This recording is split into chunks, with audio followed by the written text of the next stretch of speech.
मंडळी नमस्कार. आज एका महत्त्वपूर्ण आणि संवेदनशील विषयावर मी आपल्याशी बोलणार आहे. या व्हिडिओची संध्याकाळची वेळ मुद्दाम मी ठेवली आहे आणि माझी एकच विनंती आपल्या सगळ्यांना आहे की हा व्हिडिओ शेअर नक्की करा, सगळ्यांनी बघा आणि बघायला पुढे पाठवा. कारण या विषयावर चर्चा व्हायलाच हवी अशी स्थिती आहे. आजच्या व्हिडिओत मी कोणतंही राजकीय भाष्य करणार नाही आहे. कोणत्याही राजकारणावर मला बोलायचं नाही आहे. मला समाजाच्या स्थितीवर बोलायचं. घटना औरंगाबादच्या आहेत. ही घटना औरंगाबादमध्येच फक्त घडली आहे असं नाही, तर ती अनेक ठिकाणी घडलेली आहे. औरंगाबादमध्ये काय झालं? 2-3 दिवसापूर्वी एक मुलगी आपल्या मैत्रिणींच्या सोबत कॉलेजच्या परिसरामध्ये होती. तिला तिच्यावर एकतर्फी प्रेम करणाऱ्या मुलानं बाजूला बोलावलं. ती गेली नाही. शेवटी त्यानं तिचं बकोड धरलं आणि सोबत ओढत ओढत नेलं. एका बाजूच्या रिकाम्या जागेत नेऊन तिच्यावर सपासप 20 चाकूचे वार केले. पोरगी रक्ताच्या थारोळ्यात पडली आणि गतप्राण झाली. तिच्यावर वार करून तो मुलगा पळून गेला. सापडेल त्या रस्त्यानं त्यानं रेल्वे स्टेशन गाठलं. तिथे गाडी नव्हती. ट्रक बिकचा प्रवास करत आपल्या बहिणीच्या गावी गेला. तिथे पोलिसांना तो अलगद जाळ्यात सापडला. एका मुलीचा खून झाला. त्यासोबतच औरंगाबादमध्ये आणखी 4 खुनाच्या घटना घडल्या. मी राजकीय संबंध यासाठी जोडत नाही आहे की या खुनांच्या घटनांमध्ये मॅक्झिमम वैयक्तिक कारणं आहेत. म्हणजे प्रेम, वडिलांसोबतचे वाद, सावत्राईसोबतचे वाद, अशा स्वरूपाचे हे सगळे विषय आहेत. त्यामुळे याला राजकारणाशी मी अजिबात जोडत नाही आहे. माझा प्रश्न हा आहे की देवगिरी महाविद्यालयासारख्या गजबजलेल्या परिसरात, जिथे माणसांचा वावर सदैव असतो, अशा ठिकाणी एका मुलाच्या मनामध्ये क्रूर हिंसक विचार येतात. तो त्या मुलीला घेऊन जातो, तिच्यावर चाकूचे वार करतो, ती मुलगी मरते आणि आपण प्रश्न विचारतो, पोलीस कुठे होते? पोलिसांची काही जबाबदारी आहे की नाही? गुन्हेगारांच्या मनामध्ये पोलिसांच्या विषयी भय आहे की नाही? माझा प्रश्न त्या पलीकडचा आहे. माझा प्रश्न हा आहे की आपण माणूस म्हणून यशस्वी आहोत का? आपल्याला माणूस म्हणून त्याला रोखावं असं वाटत नाही का? तिथे उभ्या असलेल्या मर्दांच्या पैकी एकही मर्द त्या मुलाला हटकण्यासाठी पुढे गेला असता तर कदाचित घटना टळली असती.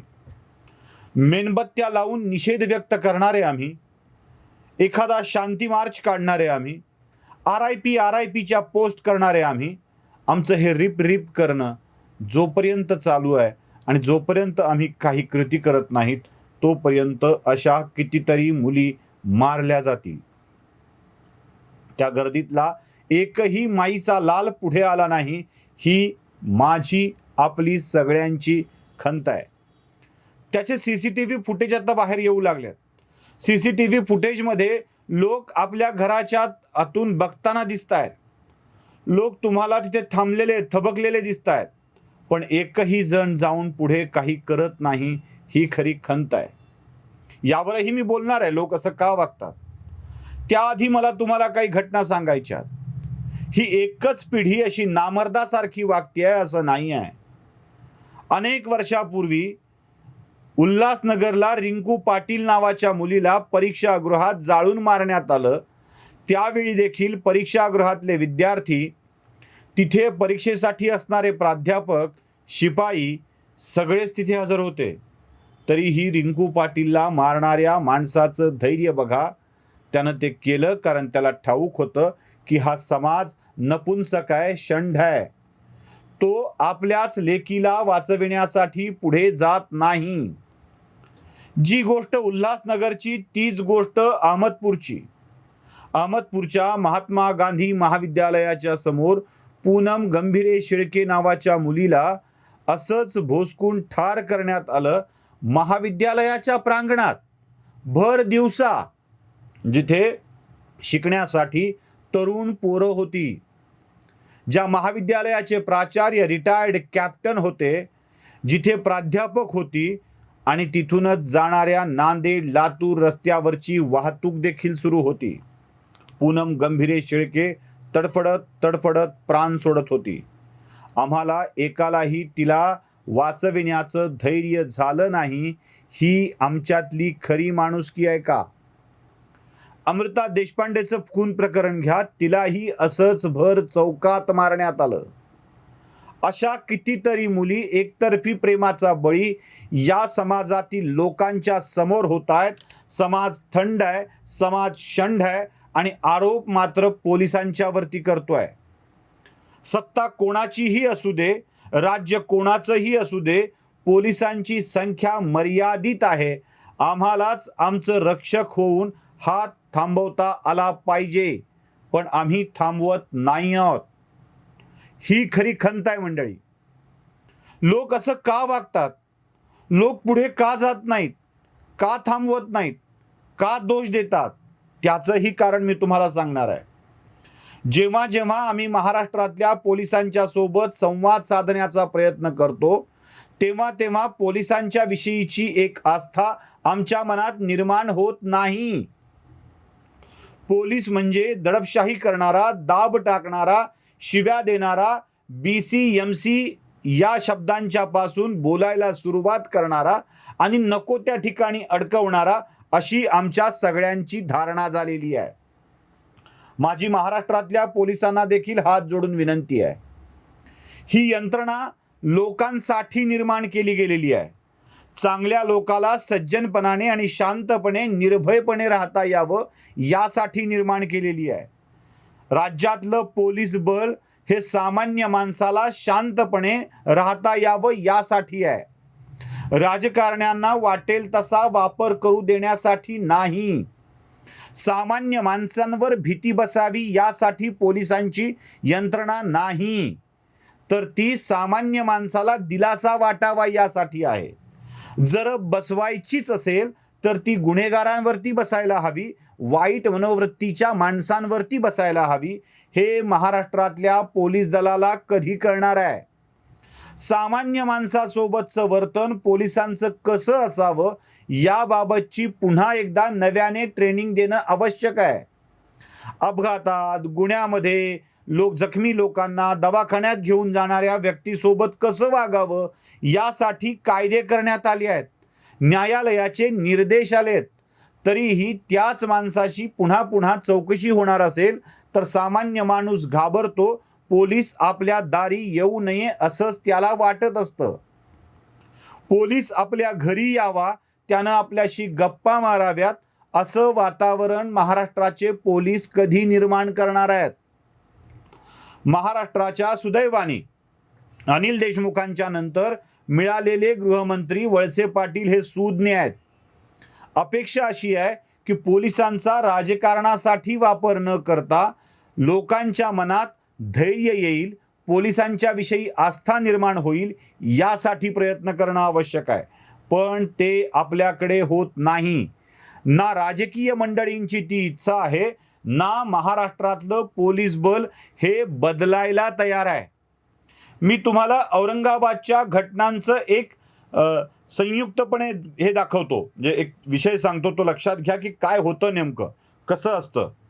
औरंगाबादमध्ये ज्या काही महत्त्वपूर्ण घटना घडलेल्या आहेत, ज्याची भीती सामान्य माणसाला वाटेल, त्या घटना म्हणजे गुन्हेगार टिप्या हा मध्यरात्र करून आपल्या मैत्रिणीच्या सोबत गाडीच्या टपावर नाचतो.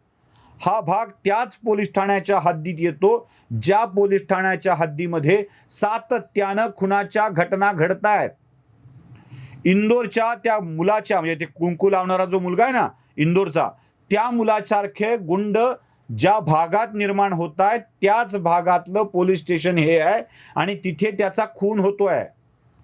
2-2 खून याच भागामध्ये होत आहेत.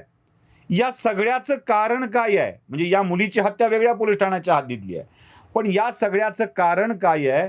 तर स्वतःची प्रतिमा उज्ज्वल करून भलं करून घेण्यासाठी त्या काळातल्या पोलीस ठाण्यांच्या प्रभारींनी आपल्या पोलीस ठाण्यामध्ये सामान्य माणसांच्या पेक्षा गुंडांचा वावर अधिक वाढवला, तिथे प्रतिष्ठा दिली आणि त्याचंच कारण म्हणून औरंगाबादमधली ही गुंडागिरी अधिक फोफावताना आपल्याला दिसते आहे.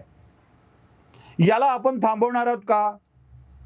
सामान्य माणूस म्हणून आपली काही कर्तव्य नाही आहेत का, की आपण त्या कर्तव्याचा विसर पडून गेलेला आहे? घटना घडत असताना जरबेच्या आवाजानं नुसती हाक मारली तरीही गुन्हेगारामध्ये भीती वाटत असते, कारण गुन्हेगार हा जास्त घाबरट असतो, त्यालाही आपण पकडलं जाण्याची भीती असते. सराईत गुन्हेगाराला तुम्ही थांबवू शकत नाहीत, पण ज्या मुलानं त्या मुलीची हत्या केली आहे त्यानं एका भावनेच्या भरात केलेलं कृत्य आहे आणि त्या कृत्याला समाजातल्या एखाद्याही व्यक्तींनी टोकलं असतं तर रोखता आलं असतं. पण टोकण्याची ना वृत्ती आमच्या मनात आहे, ना हिम्मत आमच्या मनात आहे, ना ते आम्हाला करावं वाटतं. आणि इथेच या एक वेळेला गुन्हा करणाऱ्या मंडळींचं फावत असतं.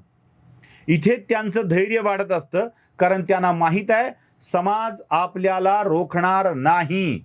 मला काय करायचंय त्याचं ही वृत्तीच तुमच्यातल्या अनेकांचा जीव जायला कारणीभूत होते आहे. आपल्या गल्लीत गिरट्या घालणारी, वासुगिरी करणारी टोळकी रस्त्यावरून गाड्याचा कर्कश आवाज अथवा हॉर्न वाजवत फिरत असतात, तेव्हा आपल्या कॉलनीतल्या गल्लीतल्या एकालाही खिडकीचा पडदा उघडून काय चाललाय रे गोंधळ असं म्हणण्याची हिंमत येत नाही, कारण तो पुन्हा आपल्याच अंगलट येईल अशी भीती वाटत असते. ही भीती त्यागून जर माणसं हटकायला लागतील तर अशा घटना थांबवता येऊ शकतील. आणि असं कोणी करणार असेल तर त्याला स्थानिक पोलिसांच्याकडून चौकशीच्या ऐवजी पाठिंब्याचं बळ मिळायला हवं.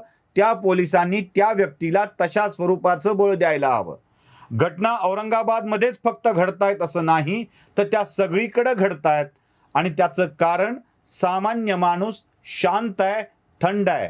एक साधं उदाहरण मी देतो. एखाद्या सभेत एखादा वक्ता बोलत असेल तर तो बोलू यासाठी शकतो की बाकीचे सभागृहातली मंडळी शांत असतात. सभागृहात गोंधळ सुरू झाल्यावर वक्त्याला बोलता येत नाही. आपण हे लोकसभेत, विधानसभेत बघतोय. ऐकणारी माणसं असतात म्हणून वक्ता बोलू शकतो. तसं आहे, सहन करणारी माणसं असतात म्हणून गुंडागर्दी करत असतात. सहन करणाऱ्या माणसांनी थोडासा आवाज जरी उठवला तरी गुंडांचं धैर्य कमी होतं, हे आमच्या लक्षातच येत नाही. मायबाप हो, आपली लेकरं मरतायत, ती मरू नयेत यासाठी तरी जागं व्हा. एखाद्या पोरीचा मृत्यू हा तिच्या मायबापासाठी काय वेदना घेऊन येऊ शकतो, त्या वेदनेला थोडं तरी जाणवून घ्या आणि त्यासाठी तुमची सामाजिक संवेदना दाखवा. एवढीच मला या व्हिडिओच्या निमित्तानं तुम्हाला विनंती करायची आहे. बघा, जमलंच म्हणत नाहीये यावेळेला, हे नक्की शेअर करा, इतरांच्यापर्यंत पोचवा आणि गुन्ह्यासाठी उगारलेला हात मात्र थांबवा. एवढीच विनंती. नमस्कार.